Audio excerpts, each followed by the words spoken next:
Shama akkam nagaa jirtu ani Yoobsan Abbabeeti. Yoobsan miidiyaa YouTube channel like, share, comment gochuu hin dagatina.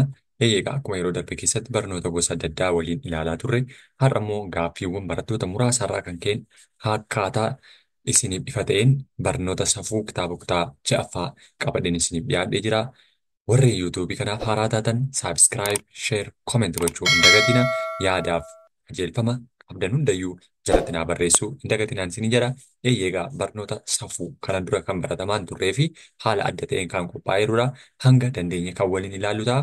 Hanga xumuraatti na waliin akka taatanii fi yoo erga dhaggeeffattanii erga isiniif hubatame booddee wantoota dogoggora ta'anii fi wantoota sirreeffamuu qaban akka na maseejii yookiin barreeffamaan na qajeelchitan kabajaan isin gaafadha. Yoobsan miidiyaa YouTube channel like, share, copy link, comment gochuu hin dagatina. Eegaa boqonnaa tokkoffaa kana yeroo ilaallu haalli safuu yookiin barnoonni safuu akkaataa kamiin qophaa'eera yookiin immoo maal of keessatti qabateera isa jedhu kan waliin ilaallu ta'a jedha. Eegaa innis boqonnaa tokkoffaa irratti qajeeltowwan amanamummaati.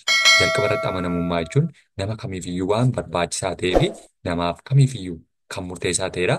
Kanaaf egaa safuu yookiin safuun jalqaba mata duree isaa irratti gaafa kaanu safuu jechuun jalqabayyuu waan seeraa olii ta'e tokko jechuudha. Wanta seerri hin dandeenye, waan haalli namni kamiyyuu arguu hin dandeenye, waan dukkana keessatti hojjetamu kamiyyuu dhoksaa keessatti kan hojjennu hundiyyuu waan safuudhaan qabamudha jechuudha. Waan safuun nu qabudha jechuudha. Safuu jechuun waan kamiyyuu osoo seerri hin argiin, osoo seerri argis ta'e namni kamiyyuu bakka ragaan hin jirretti waan hojjetu kan inni safeeffatudha jechuudha. Sababa yakka hojjenne safuudhaan kan nu gaafatu jechuudha. Safuu jechuun sammuun keenya waan amanu yookiin immoo waan safeeffannaa sammuma keenyaaf qajeeltoo hin taane, sammuma keenyaaf sirrii hin taane jechuudha. Kanaaf qajeeltowwan amanamummaa immoo safuu keessatti maaliif fayyadu? Amanamuun tokkoffaa eenyuuf amanamu? Ofiifaan amanamna. Itti aansinee eenyuuf amanamna? Uumaaf amanamna. Itti sadaffaan uumamaaf amanamna jechuudha. Wantoota kana sadan fidhaa jechuudha kan nuti amanamnu sadii yookiin afurii jechuudha. Jalqaba irratti ofii keenyaaf amanamna. Lammaffaa irratti uumaa keenya yookiin isa nu uumeef amanamna. Inni sadaffaa uumamaaf amanamna jechuudha. Wantoota uumama lafarra jiraniif amanamna jechuudha. Yeroo akkasii jedhu uumaa jechuun kan nu uume wantoota haafaaf baala lafarra jiraniif amanamuudha. Inni kan biraa waaqaaf amanamuudha. Waaqni jira yookiin immoo safuuf safeeffannaan kun uumaan safuu kana buuseera.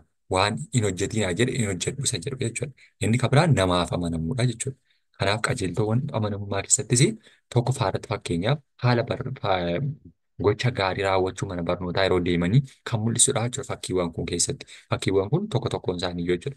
Akka fakkeenyaatti mallattoo adii kanarra yeroo itti naannolee magaalaa irratti konkolaataan karaa darbuuf yookiin yeroo inni qaxxaamuru karaa miilaan irra qaxxaamuru jechuudha. Inni kun konkolaataan dhaabatee dabarsuunsaa namoota lafa deeman kana safuudha jechuudha. Yookiin immoo amanamummaadha jechuudha. Namoota lafoo deemaniif amanamu yookiin jaalala qabaachuudha jechuudha. Kanaaf tokko tokkodha jechuudha. Illee addatti illee akkasuma kan inni mul'isu jechuudha. Kanaaf wantoota kana keessatti egaa amanamummaa jechuun amala gaarummaa fi duudhaalee namni dhuunfaa qabu gochaatti jijjiiru jechuudha. Hojiin agarsiisu jechuudha. Amanamummaan tokko faarratti maalidha? Amanamummaa kana gochaan agarsiisu safuudha jechuudha. Safuun kun immoo amanamaa ta'e jechuun amala gaarii qabaachuu. Amala gaarii jechuun ilaalcha gaarii qabaachuu. Duudhaa naannolee keessatti seeraaf heera kabajuu isa of keessatti qabataa jiru. Inni sun immoo hojiitti jijjiiruudha jechuudha.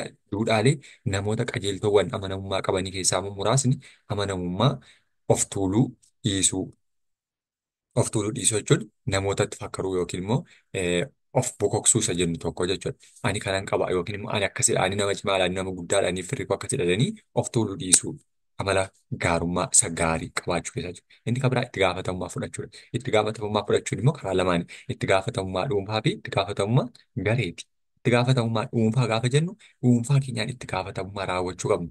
Ofiin dursini waa hojjechuu qabnu raawwachuudha. Inni kan biraa itti gaafatamummaa hawaasaati. Hawaasa kana nan tajaajila, hawaasa kanaaf nan amanama, hawaasa kanaaf kana nan raawwadha sadanii hojjetanidha jechuudha. Inni kan biraan amala dhaabbataa qabaachuu. Amala dhaabbataa yeroo jennu amala gaarii taanaan gaarummaa hojjechuu, hamaadha taanaan hammina hojjechuu isa sana jechuudha. Amala dhaabbataa jechuudha. Namni tokko tokko maal amala gaarii qabaachuu fakkaatu garuu deebi'anii hamoo baay'ee ta'anii amala hamoo baay'ee fakkaatu garuu garraamota warra ta'anii jechuudha.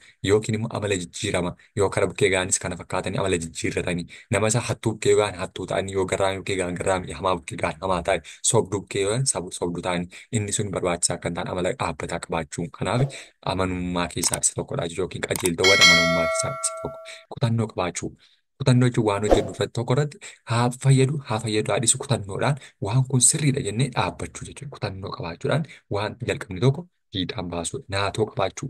Naatoo jechuun waa tokkoof nahuu, waa tokkoof gadduu, waa tokkoof murannoo keenya sana agarsiisu naatoo qabaachuudha jechuudha. Namoonni qajeeltowwan amanamummaa qaban yeroo kophaa isaanii jiranis ta'e hawaasa keessatti duudhaalee maal tarreeffaman kana ni calaqqisiisu. Ni hojjetu ni raawwatu jechuudha. Sababni isaa amanamummaa ofii mataa isaanii ni qaba. Of tuulummaa hin baay'isni dhiisuu, itti gaafatamummaa fudhachuu danda'u, amala dhaabbataa qabaachuu qabu, kutannoo qabaachuu qabu jechuudha. Isaan kun dhaabbata amala amanamummaa keessaa isa jalqabaate jechuudha. Inni kan biraan egaa qajeeltowwan amanamummaa hojiitti hiikuudhaaf immoo namni kamuu ofiif amanamaa ta'uu yookiin amanamaa ta'uu qabdi. Jalqaba irratti ofiifidha kan nuti amanamnu jechuudha. Namni dogoggora raawwatee hin amanne hawaasa biratti fudhatamummaan isaa maalidha? Hin qabaatu jechuudha yookiin hin qabdu jechuudha. Dogoggora hojjennu tokko beeknee eeyyee kun dogoggora kooti jennee sirreessuudhaaf kutannoo qabaachuudha jechuudha. Murannoo qabaachuudha jechuudha. Malee dogoggorreerra dogoggora koo kuni dogoggorre ani dogoggorre tasuma yan dogoggoruu namni jedhee fudhatu maallaa qajeeltuu amanamummaa keessaa qabaachuuf gochaa raawwachuun raawwatu immoo xiinxalaa deemu. Maalan hojjedheera, maalan raawwadheera, maalan dogoggoreera, maalan sirreessuu qabaa jedhanii xiinxalaa deemu jechuudha. Inni kun illee barbaachisaadha jechuudha. Kanarraa ka'uudhaan gaaffilee asiin gadiillee of gaafachuu qabaa jechuudha namni tokko. Waan dogoggoraa osoo hojjechaa jiru yoo argame nan qaanfadhaa eeyyee yookiin lakkiidha jechuudha. Safuumtiyyuu jalqaba dogoggora hojjenne tokkotti safeeffannee kun dogoggoradha inni amannee dogoggora keenyarraa barachuu. Nama dogoggoraa jirullee dogoggoraa jirta jennee sirreessuun inni kun isa jalqabaate jechuudha. Gochi ani raawwadhe eenyummaa koosa dhugaa kan calaqqisiisu ture. Eenyummaa koosa dhugaa kan calaqqisiisu yeroo jennu fakkeenyaaf hannee yookiin malaammaltummaa raawwanne lakkan malaammaltummaa raawwanne yoo jenne osoo namni nu argaa jiru yookiin immoo osoo namni nu argaa hin jirre dhoksaatti safuu cabsinee inni sammuu keenyaa hojii kan wallummaa sana calaqqisiisaa jira hin jiru isa jedhu sana deebisuudhaaf illee fayyada jechuudha. Gaaffilee yommuu of ilaaltu balleessaa raawwatteef kan hin qaanfanne yoo ta'eef wanta ati raawwattu waan itti amantu yoo hin taane gochaalee akkasiirraa of sirreessuu qabda jechuudha. Kanaaf egaa gochoota kana yoo sirriidha ta'e sirrii eeyyee yookiin lakkii jennee of sirreessaa deemudha jechuudha. Inni lammaffaa amanamummaa qabaachuun qajeeltowwan amanamummaa keessaa isa tokkodha jechuudha. Amanamummaa qabaachuun qajeeltowwan amanamummaa isa itti gaafatamummaa responsibilitii keenya tokkodha jechuudha. Namni amanamummaa qabu ejjennoo qabaata. Kanaafis bu'aan isaa waan fedhe yoo ta'es waan dogoggora jedhee amanu tokko falmuu irratti ejjennoo dhaabbataa qabaata jechuudha. Dogoggora taanaan dogoggora hin taanaan sirriidhaa deemu mormaa jechuudha.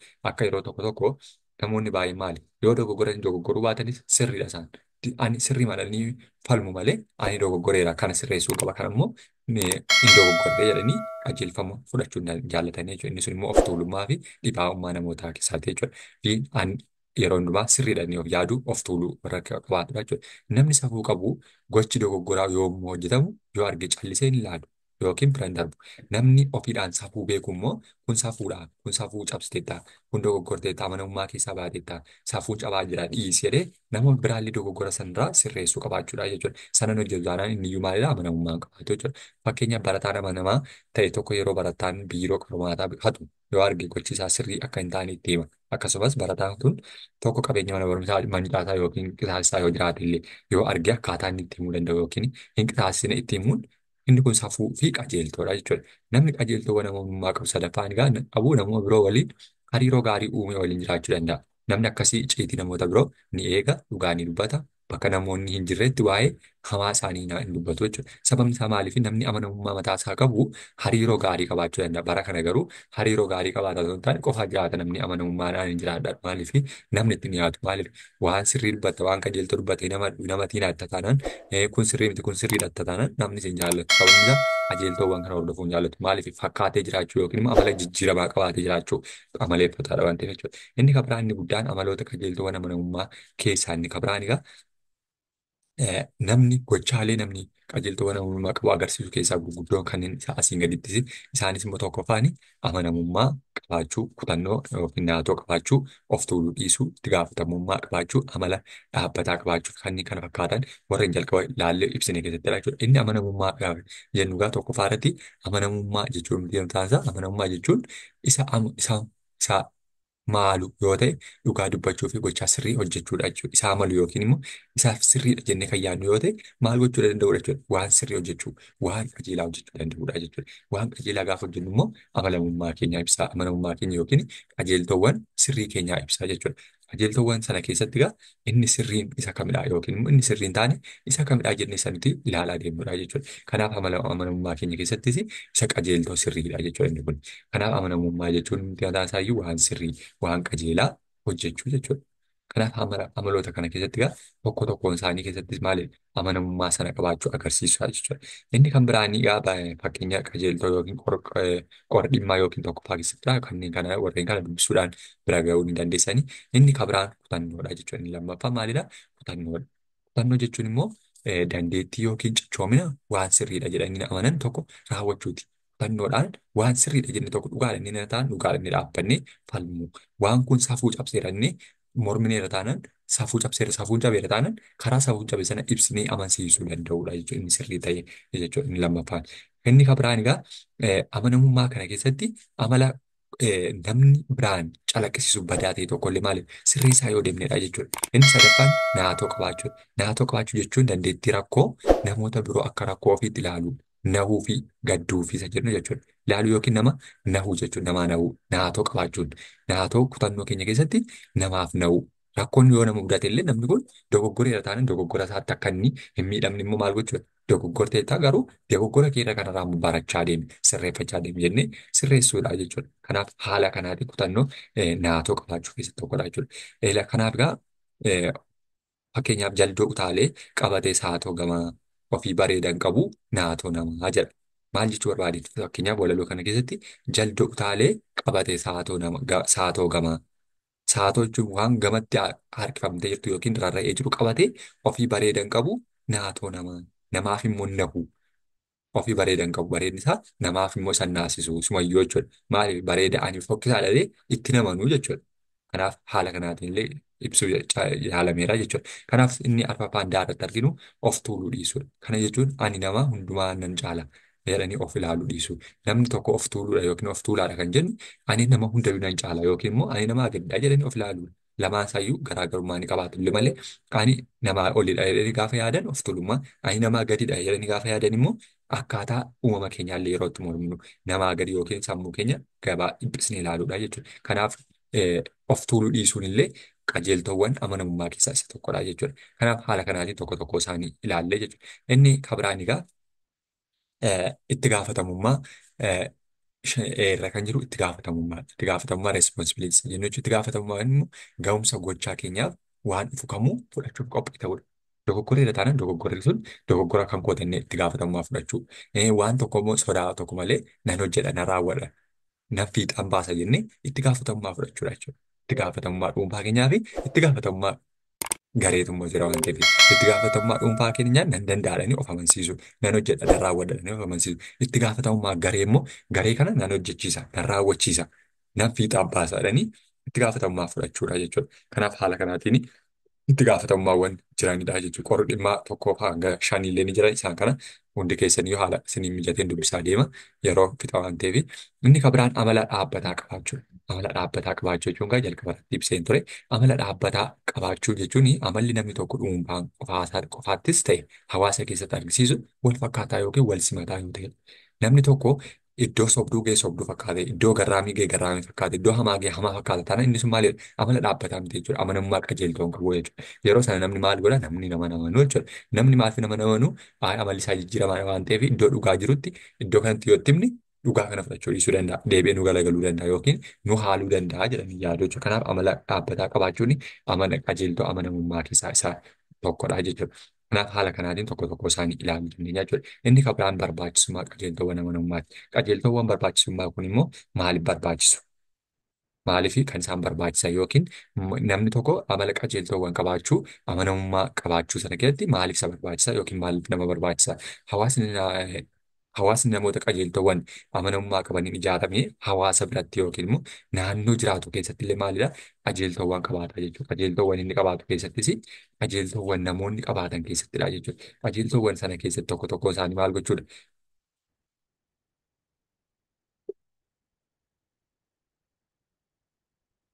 Qajeeltowwan namoonni qabaatan keessatti namni hawaasa keessa jiraatu keessatti namni qajeeltowwan amanamummaa qabanii ijaarame hawaasa cimee hojjetudha jechuudha.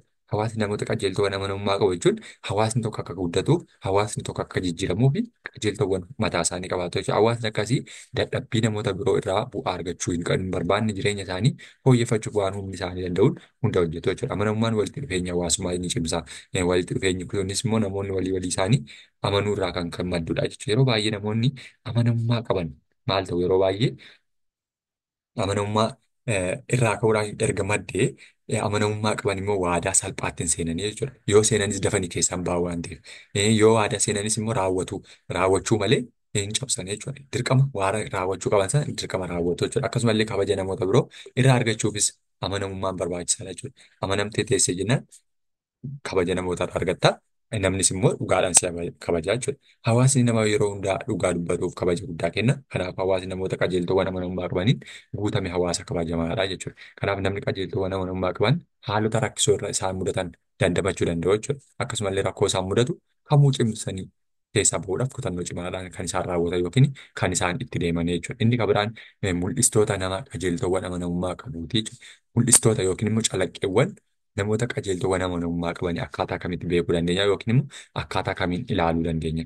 Namni qajeeltowwan amanamummaa qabanii jiruuf jireenya isaanii akkaataa duudhaa hawaasaatiin gaggeeffatu. Duudhaa jechuun haala seera naannoon tokko ittiin bulu yookiin gandi tokko ittiin gaggeeffamu duudhaa safuuf safeeffannaa sanaan gaggeeffamu. Sababni kamiinuu duudhaa kan hin cabsanii jechuudha. Namoonni akkasii waan dubbatan gochaan argisiisu. Kana jechuun gochaa fi jechi isaanii wal hin faalleessu jechuudha. Namoonni amanamummaa qaban qajeeltowwan amanamummaa haala kamuu keessatti hojiirra oolchu. Yeroo akkasii dhugaan dubbadha nan soba hin jedhanii jechuudha. Sababni isaa fakkeessanii jiraatan waan ta'eef jechuudha. Fakkeenya barataan qormaata hatu garuu ajajaan maatii isaa kan fudhatu yoo ta'e qajeeltowwan amanamummaa hojiirra hin oolchine jechuudha. Sababni isaa itoo hin qo'atiin dhaqee qormaata haa ta'u ta'e jechuudha. Kanaaf amanamummaa yookiin calaqqeewwan isaanii keessaati jechuudha. Inni fakkaanii miidhaa qajeeltowwan amanamummaa dhabuun fidu. Miidhaa inni geessu yookiin immoo balaa inni geessisu maalidha? Namni tokko tasuma lafaa ka'ee gadheen ta'u turtii keessa nama amanamummaan namaa hedduu maal ta'a baduu hin danda'a jechuudha. Wantoonni nuti akka tasaa guyyaa guyyaa raawwannu suutaan amanamummaa keenya hir'isaa deemaa jechuudha. Amanamummaan gochaalee akka sobaa fi hannaa ofirraa ittisuu gaafata. Fakkeenyaaf barataan tokko seenaa himaa jiru keessatti hiriyoota isaa kofalchiisuuf jecha sobatti maka deemaa haa jennu soba akka itti dabalee dubbataa jirus ni beeka. Kana jechuun barattoonni akkasii maal xiyyeeffannaa hawaasaa argachuu yookiin hiriyoota isaanii argachuuf jechaadha jechuudha. Amanamummaa isaanii dhabaa jiru jechuudha. Gochi xixiqqoo akkasiirraa deddeebiin gaafa raawwataman immoo deemee maal godha amanamummaa irratti dhiibbaa guddaa qabaata jechuudha. Namni akkas of hin amanne yookiin immoo jalqaba of hin amanu taanaan osoo jaallatiin maal ta'a amanamummaan isaa yookiin immoo calaqqeen amanamummaa inni qabu hir'achaa deemaa jechuudha. Namni gochisaa amala isaa kana dhugaa hin calaqqisiifne fakkeenyaaf fakkeessaa jedhama. Namni amala jijjiiramaa qabu immoo fakkeessi nama jiraatu jedhama. Yeroo gochi nama tokko amala isaanii kanaan dura qabu irraa adda ta'e namoonni naannoo isaanii maal jiran irraa amantaa dhaba. Fakkeessitoonni hariiroo wal amantaa irratti hundaa'in hin qabnee fi gonka hariiroo dhugaa namoota waliin illee qabaachuu irratti illee rakkatu jechuudha. Inni kun maalidhaa? Calaqqeewwan amanamummaa yookiin ilaalcha amanamummaan tokko qabu yookiin namoonni qabaatan keessaatidha jechuudha. Inni kan biraan egaa gudunfaa cuunfaa waan tokko isaanii ilaallu warreen gubbaatti ilaallu hundi isaanii namni qajeeltowwan amanamummaa qabu ofii isaatiifis ta'e namoota biroo amanamaa jalqaba namni erga ofiisaaf amanameeti kan inni namaaf amanamuu danda'u. Ofiisaaf hin amanamuu yookiin fakkeessee jiraatu taanaan nama biraattis fakkeessee bira darbuu danda'a jechuudha. Amanamaan haala ulfaataa kam keessattuu waan sirrii hojjechuu fi dhugaa dubbachuudhaaf maal ta'a jechuudha. Dhugaa dubbachuudhaaf kutannoodhaaf socho'aa jechuudha. Amanamummaadhaan duudhaalee ijoon namoota amanamummaa qabanii amanamummaa kutannoo itti gaafatamummaa amala dhaabbataa qabaachuu of tuuluu fi dhiisuu fi naasoo qabaachuuf illee of keessaa qabaata yookiin namaaf gadduu yookiin namaaf na'ullee qabaata jechuudha. Namoonni amanamoon dadhabbii namoota biroo irraa fayyadamuuf hin karoorfatan. Waan isaanii hin taanes hin fudhatan. Sababni isaa namoonni amanamoo yoo ta'an waan dhugaa hojjetanii waan sirrii hojjetanii argachuudhaaf yaalii godhu jechuudha. Yaadniif gochi namaa amanamaa yoomiyyuu wal sima. Yaadniif gochi isaa dhugaadha waan ta'eef dhugaarra dhaabbateetu waan inni hojjetu jechuudha. Amalli namaa amanamaa yeroo kophaa ta'anis ta'e yeroo namoota biroo waliin jiranis wal fakkaata malee jijjiiramaa miti yookiin immoo fakkeessaa miti jechuudha. Namni qajeeltowwan amanamummaa qabu namoota hundumaa garraamummaa garaagarummaa korniyaa yookiin saalaatiin amantii fi diinagdee tokko malee tajaajilaan jechuudha. Amantiidhaan hin qoodu, korniyaadhaan hin qoodu yookiin saalaan hin qoodu bara dhiiradhe sooressa wallaalaa beekaa wallaalaadhe sooressa hiyyeessadhe addaan hin qoodu jechuudha. Namni qajeelaan namni qajeeltowwan amanamummaa mataa isaa qabu jechuudha. Namni qajeeltowwan amanamummaa hin qabne namoota biratti kabaja dhabama. Namni amaloota amanamummaa kana hin dhabne amala jijjiiraa fakkeessaa qabu taanaan namni isa shakka namni isaan kabaju jechuudha. Amanamummaan namoonni akka hariiroo gaarii uumanii waliin jiraatanii karaa saaqa dhugaa jiru ibsa waan ta'eef jechuudha. Walumaa galatti qajeeltowwan amanamummaa safuu qabaachuun nama isaaniif ta'e namoota biroo naannoo isaanii jiraniif maal faayidaa guddaa qabaata jechuudha. Jechoota ijoo ishee kan xumureeti kan xumurutaa jechuudha. Amanamummaan amanamaa ta'uu fi duudhaalee safuu cimaa qabaachuudha. Amanamaa jechuun sumayyuu jalqaba ofiifaan amanuudha. Kan biraa namootaaf amanamuudha. Amantii ofii yookiin immoo waaqa uumaa ofii amanamuudha jechuudha. Of tuuluu dhiisuu amalaa namoota biroo nama nan caala jechuun of bokoksuu dhiisuudha jechuudha. Yookiin ani hundaa olidhaa jedhanii yaaduu dhiisuun sunillee amanamummaadha jechuudha. Itti gaafatamummaa murtii fi tarkaanfii fudhatanii irratti dandeettii itti gaafatamummaa fudhachuu amala dhaabbataa qabaachuu yeroo hunda haala wal fakkaatuun amala wal fakkaatu qabaachuu yaada dhaabbataa dhabuu amala safuu duraan hin qabne sobanii waan qaban fakkeessuu duudhaalee safuu ilaalcha maaltu sirrii yookiin immoo dogoggora akka ta'ettiin addaan baanudha jechuudha. Amalli duudhaaleen safuu keenyaa walitti hidhaminsa hawaasummaa miira yaadaa fi muuxannoo hawaasaa jidduu jirullee addaan baasee nu barsiisuu danda'a jechuudha. Gaaffilee keessa deebiidha. Isheen kun egaa qajeeltowwan tokko gaaffilee asiin gadi dubbisuun kanneen sirrii ta'an dhugaa kanneen dogoggora ta'an soba jedhii deebisedha. Namni qajeeltowwan amanamummaa qabu dhugaa kan dubbatu yommuu faayidaa isaa qabaate fadhaa jedha. Faayidaa isaa qabaatee innaan dhugaa dubbata taana namni sun maalidha jechuudha. Namni sun dhugaa dubbachaa jira yoo osoo hin taane maalidha? Fakkeessituudha jechuudha. Kanaaf maal ta'eera jechuudha. Deebiin keenya sobadha jechuudha. Faayidaa osoo hin taane gaafa kamiyyuu namni kamiyyuu maal jechuudha. Dhugaa dubbachuun dirqama isaati yookiin immoo amanamummaa qabaachuun dirqama isaati jechuudha. Of tuuluu dhiisuun amala nama biraa walitti of ilaaluuti.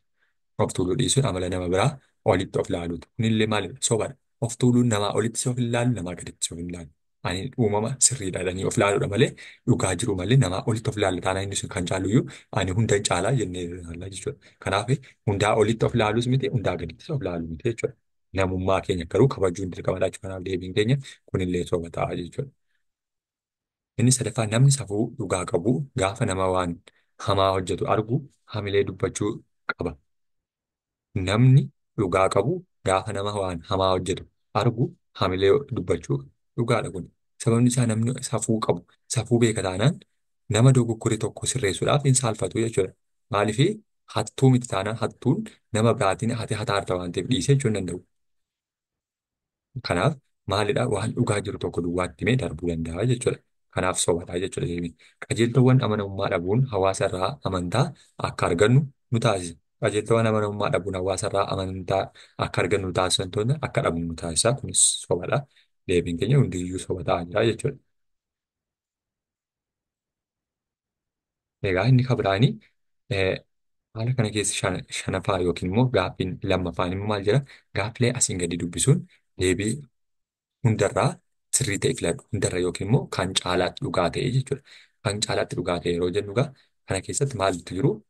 Gaaffilee tokko hanga eedhaa hanga daatti jiranidha qabaataa jechuudha of keessatti. Eedhaa hanga daatti kan of keessatti qabaata waan ta'eef kanneen asiin gadii keessaa amala namaa qajeeltowwan amanamummaa qabu kan hin argisiisne isa kam? Isa kan hin agarsiisne yookiin badaa jechuudha. Itti gaafatamummaa isaa amanamummaa qajeeltoo amanamummaati. Ejjennoo qabaachuu qajeeltoo amanamummaati. Amanamummaa dhabuun garuu isa maal ta'edha? Isa faallaa ta'edha jechuudha. Yookiin immoo isa sirrii hin taaneeti jechuudha. Namni amala gaarii qabu tokko amanamummaa dhabuu jechuun amanamummaa hin qabu isa jennu taa'ee jechuudha. Dhabuun sun garuu isa sirrii miti jechuudha. Inni kan biraa gaaffii lammaffaan kanneen asiin gadii keessa tokko faayidaa qajeeltowwan amanamummaati. Faayidaan isaanii tokko kabaja namoota biroo argachuudha. Dhugaadha. Qajeeltowwan amanamummaati waan ta'eef hariiroo waliin hariiroo gaarii dhabuu jedhu garuu gaariin kanaaf fakkeessaa ta'uu. Qajeeltowwan amanamummaa inni ta'e isa kamidha jechuudha? Isa jalqabarra ta'e qofaadha jechuudha. Inni jalqabarra jiru qofti isa dhugaati. Inni warri kaan garuu isa sirrii miti jechuudha. Inni kaan fakkeessitootatu warra qabaachuu danda'uuti malee isa dhugaa miti jechuudha. Inni deebiin sirriin keenya isa haadha jechuudha. Haadha isa jirudha. Warreen kun hariiroo waliin hariiroo gaarii dhabuu jechuun hin qabaannu jechuudha. Fakkeessaa ta'uun amala jijjiiramaa isa badaa sanarraa jechuudha. Dandeettii bakka namoota biroo of kaa'anii of laaluu, fayyaalessummaa, amanamummaa, ejjennoo, naatoo qabaachuu. Dandeettii bakka namoota biroo of kaa'anii of ilaaluun maal qabaachuudha jechuudha. Naatoo qabaachuudha. Namaaf na'uudha jechuudha. Namaaf naana taanaan akka ofii kootti na naaseera jechuudha. Kanaaf fayyaalessummaan illee sirriin ta'a. Garuu inni irra caalaatti bakka ofii buusanii amanamummaan namaaf amanamuu ejjennoo qabaachuun dhugaadha kun sirriidha jedhanii dhaabbachuudha. Naatoo qabaachuun garuu na'uudha. Namaaf maal ta'u? Namaaf ani nama kana akka ofii kootti ilaaleera. Akka ofii kootti na naasiseera. Gochaansaa na naasisa. Kanaaf akka mataa kootti yoo hin deebi'e ilaale ani dogoggoreera ta'an dogoggorri namni kun dogoggore boru namni kabiraan dogoggoruu danda'a. Inni akka mataa ofiitti of ilaalu naatoodha jechuudha. Inni kabiraan egaa kanneen asiin gadi keessaa amala namoota qajeeltowwan amanamummaa hin qabne kan ta'e kan namoota amanamummaa hin qabne kan ta'e icciitii namootaa eeguu hin ta'u. Icciitii ofitti amanamummaa olaanaa qabaachuu hin ta'u. Ofitti amanamummaa gadi aanaa qabaachuu. Kan hin taane isa kamidha jechuudha. Qajeeltowwan amanamummaa kan hin taane ofitti amanamummaa gadi aanaa qabaachuun namaa gaditti of ilaaluu maalidha? Amanamummaa ofii keenyaaf iyyuu hin qabaannu jechuudha. Yeroo sana immoo maal taana? Namaaf amanamummaa ta'uu hin dandeenye. Namaafis ofiifis jechuudha. Maaliif ani namaa gadidha inni of ilaalaa? Kanaaf inni sirrii hin taane isa kamidha jechuudha. Isa sadaffaati jechuudha. Kan asiin gadi keessaa amala namoota qajeeltowwan amanamummaa hin qabne kan ta'e ofitti amanamummaa gadi aanaa qabaachuudha jechuudha. Isa caarra jiru jechuudha. Namni ofii gaditti ilaalu of tuulummaas miti, of tuulummaadhaa gaditti isa dadhabummaa kan namaa gaditti of taasisaniiti jechuudha. Kanaaf haala kanaatiin ilaaluu ni dandeenya jechuudha. Kanaaf haala kanaatiin safuu fi safeeffannaa sirna tokko keessatti kan qabaatu illee haala kanaan ilaaluu kan nu dandeessisudha jechuudha. Qajeeltowwan sadaffaa kan yeroo biraa walitti deebinu ta'a. Yoobsan Miidiyaa YouTube chaanel laayik, sheer, kooment gochuu hin dagatinaa. Yaadaaf qajeelfama qabdan jala kanatti naa barreessuu hin dagatinaa. Galatoomaa ulfaadhaa.